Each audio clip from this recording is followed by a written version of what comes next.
konteks pendidikan tinggi menurut Bapak? Oke, kalau saya gitu, mahasiswa itu tingkatannya lebih tinggi dibanding siswa.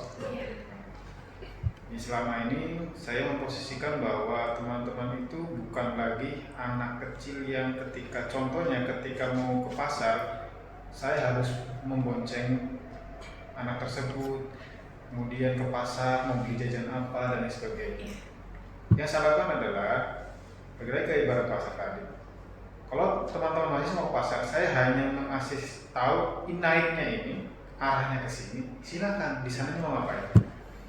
Jadi sama seperti di perkuliahan, saya memposisikan bahwa teman-teman itu adalah orang-orang yang dewasa dan tahu apa yang akan dilakukan dan dampaknya apa. Seperti di mata kuliah, biasanya saya tidak akan mengasih bagaimana cara menghitungnya, bagaimana cara membuatnya dan lain sebagainya. Yang saya lakukan adalah ilmu ini bisa digunakan ini. Setelah itu teman-teman mau sampai atau tidak, yaitu teman-teman yang menentukan. Karena teman-teman itu saya posisikan sebagai orang yang sudah tahu dampak baik dan buruknya ketika mempelajari sesuatu.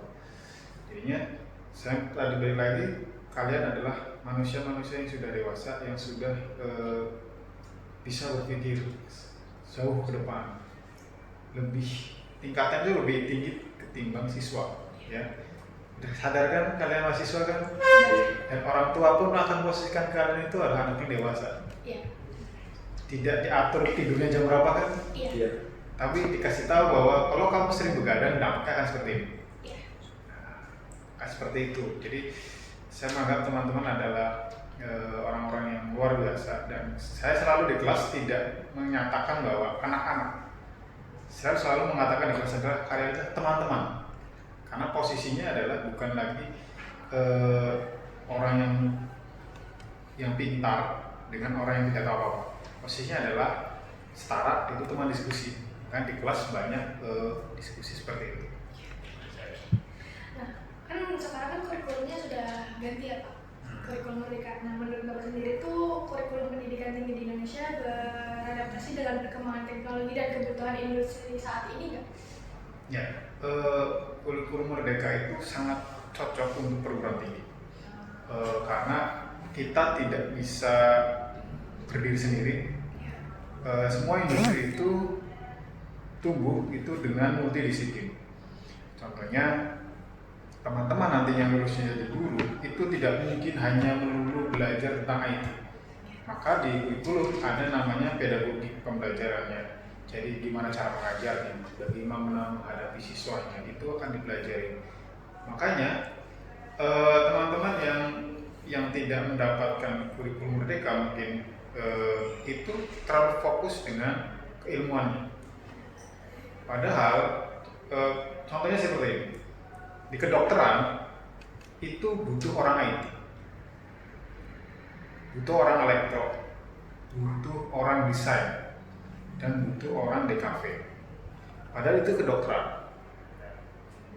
Bagaimana posisinya? Sekarang kalau teman-teman kedokteran ingin membuat sebuah pamflet untuk sosialisasi, nggak mungkin orang kedokteran harus bikin poster sendiri, ya kan? Teman-teman kedokteran ingin buat sebuah sensor untuk mendeteksi tekanan darah, nggak mungkin mereka bikin alat rangka elektronika sendiri. Maka mereka butuh orang elektro dan lain sebagainya. Nah, makanya kurikulum Merdeka itu sangat relevan dengan industri saat ini karena semuanya lintas bidang. HP yang kalian pegang itu ada orang psikolognya sebenarnya. Bagaimana cara membuat tombolnya, bagaimana membuat desainnya agar desain itu bisa ditangkap oleh penggunanya. Nah, kalau di mata kuliah ada namanya interaksi manusia dan komputer. Bagaimana buat di UX-nya dan lain sebagainya. Maka semua itu saling berkesinambungan seperti itu. Kalau menurut Bapak sendiri, tantangan terbesar dalam mengajar dan membimbing mahasiswa di tingkat perguruan tinggi di kurikulum Merdeka ini kayak gimana? Ya, tantangan terbesarnya yang jelas setiap anak yang tadi di SMA anak ya, kemudian masuk ke dalam sebuah program ini, otomatis tahun pertama dia masih membawa sifat-sifat anaknya ke dalam ruang kelas. Yang mana itu yang tadi saya jelaskan di awal masih dituntun dengan rupa, kemudian tiba-tiba harus masuk ke dalam ruang kelas dan mereka harus disebut dengan mahasiswa. Otomatis di situ tantangan terbesar untuk semester tingkat pertama itu adalah merubah mindset teman-teman semua. Yang tadinya harus menunggu ilmu, sekarang mindset dirubah mencari ilmu. Ya. Kalian mencari apa yang selama ini?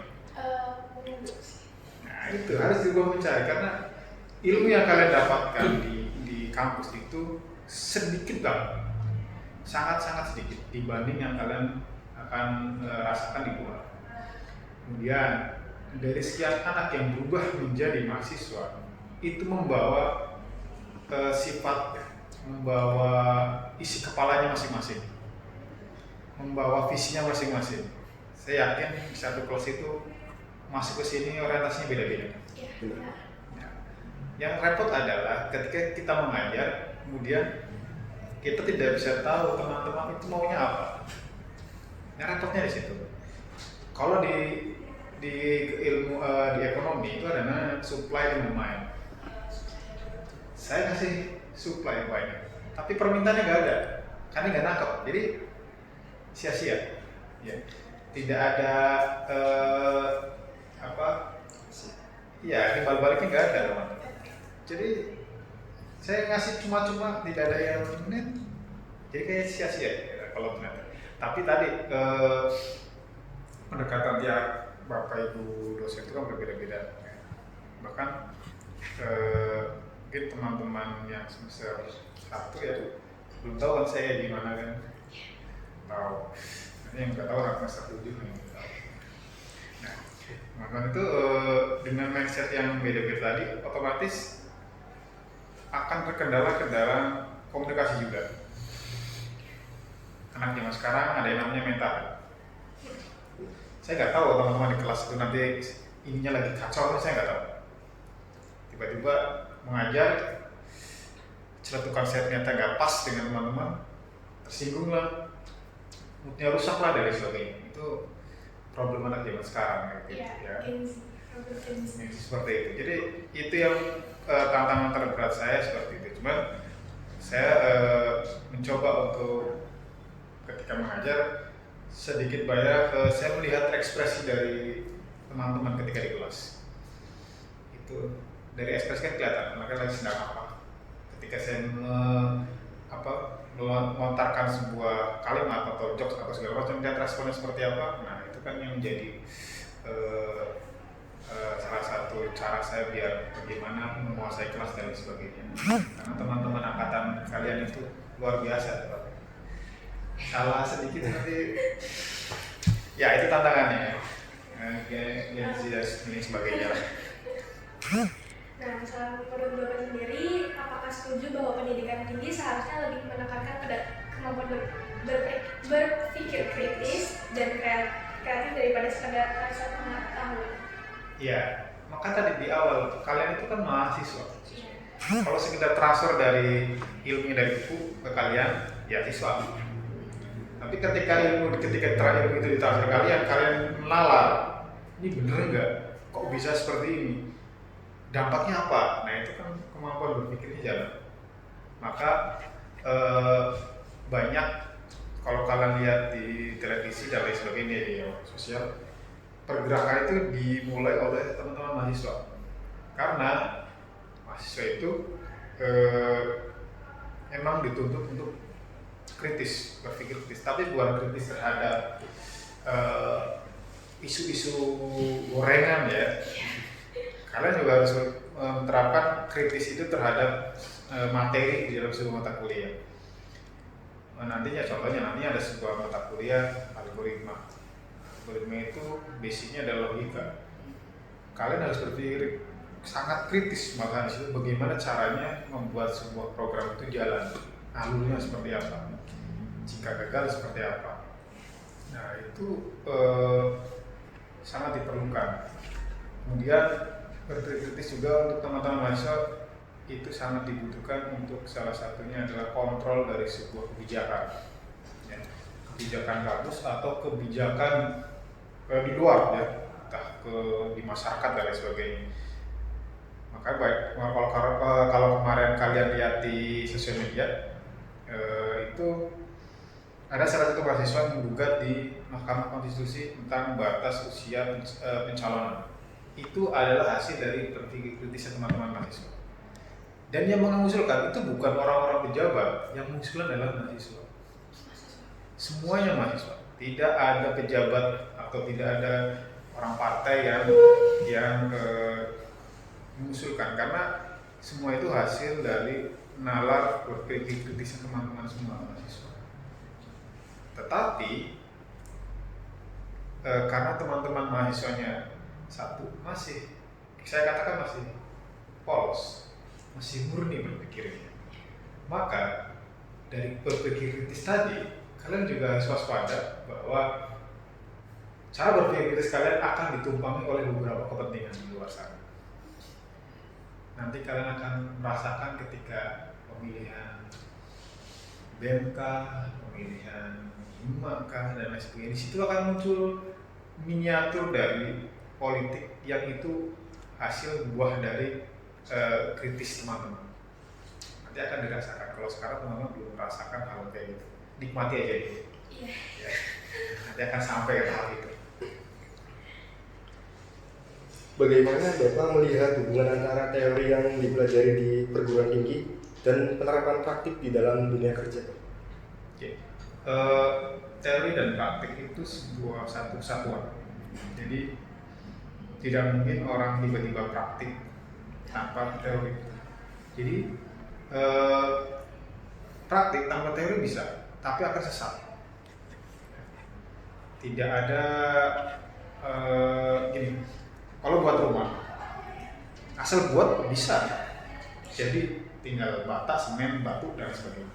Tapi teoritis membangun rumahnya, bagaimana struktur betonnya, bagaimana bagaimana ukuran semen dan pasirnya, bagaimana ukuran besi yang dibutuhkan untuk membangun rumah 2 lantai, 3 lantai. Kalau tidak ada teori itu, maka rumah jadi tapi nggak lama, berantakan aja.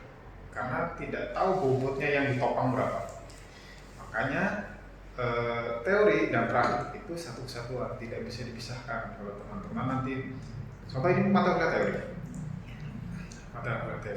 dan ini juga salah satu bentuk praktikumnya. Kalian bisa menerapkan filsafat itu sebenarnya di berbagai kehidupan.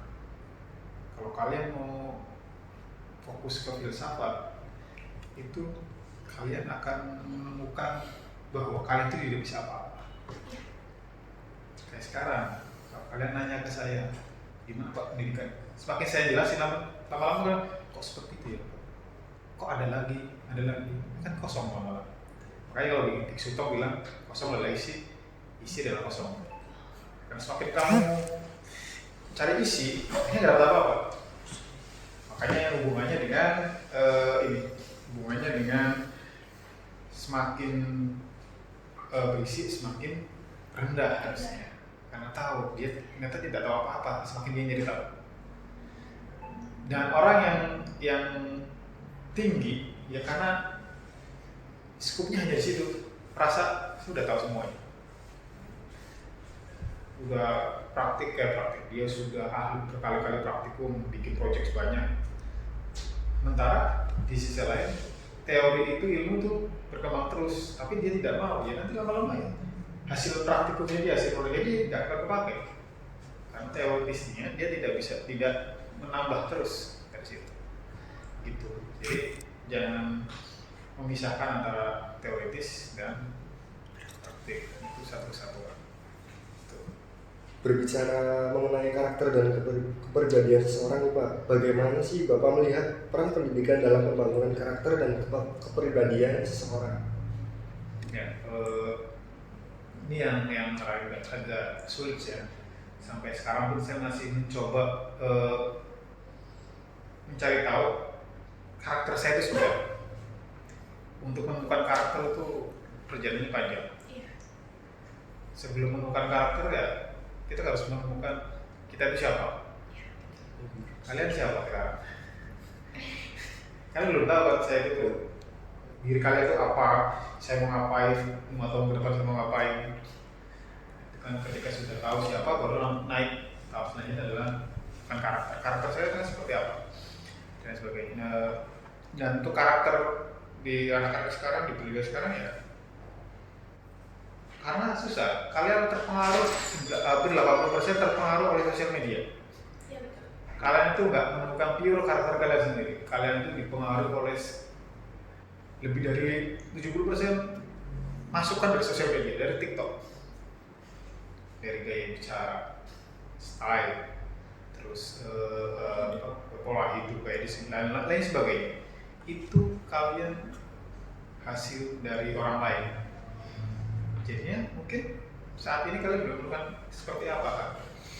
Apalagi karakter zaman sekarang dengan pendidikan sekarang, ke zaman saya dipukul, di sapu jewe itu hal biasa.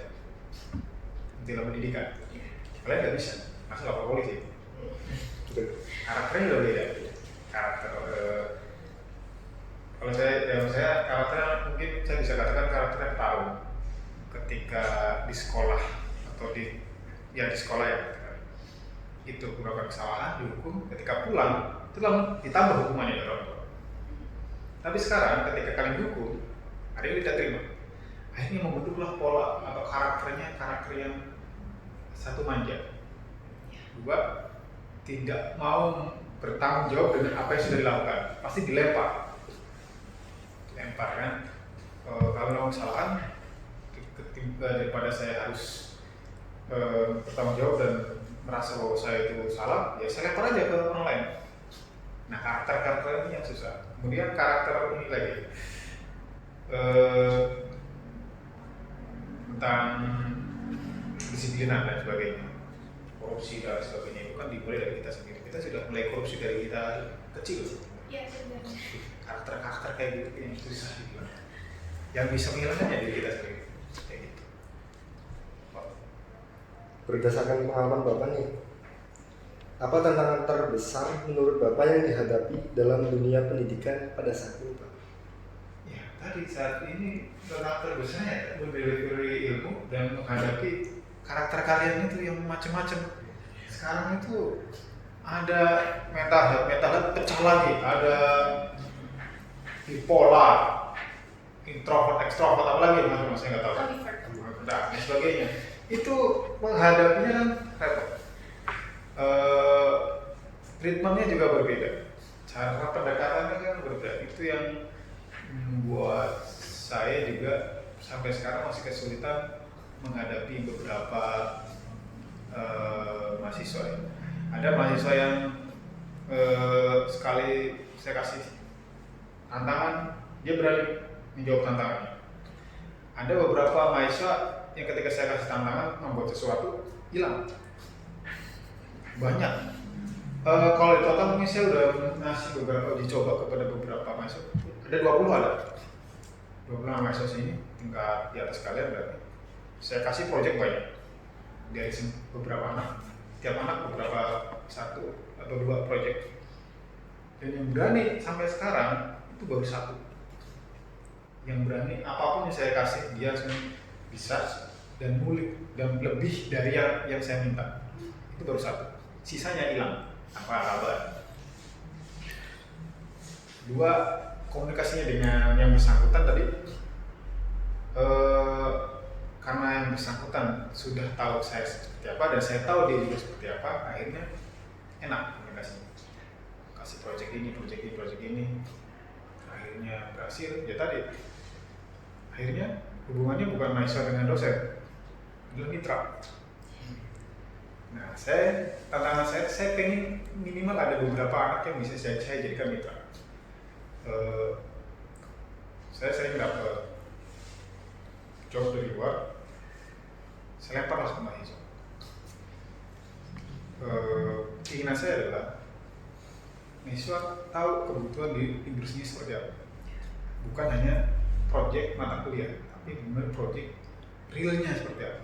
Itu yang masih sampai saat ini saya masih kesulitan. Yang sekarang masih jadi mahasiswa hanya 1, dan yang kemarin lulus 2, berarti 3 selama ini. Saya baru dapat 3. Yang udah lulus tahun kemarin sudah 2. Dan yang sekarang masih jadi mahasiswa, saya baru menemukan 1. Sisanya yaitu entah saya menyampaikannya salah, apa kurang masuk, atau memang saya tidak bisa mendalami karakter anak seperti apa. Akhirnya itu tidak terlaksana. Cewek ada berapa? Ada 4 kayaknya sih cewek. Yang cowok projectnya ini contohnya, ini tutorial, ini kodenya, ini seperti ini. Hilang kenapa? Dia bilang Pak sanggup, Pak tidak sanggup, saya nggak tahu. Nah, itu PR saya di situ. Nah, menurut pendapat Mas sendiri nih, tentang sistem pendidikan di Indonesia yang lebih berfokus pada ujian dan nilai, apakah hal ini sejalan dengan tujuan pendidikan jangka panjang, Pak? Ya. Kalau berbicara masalah nilai dan lain sebagainya, semua itu harus ada tolak ukur.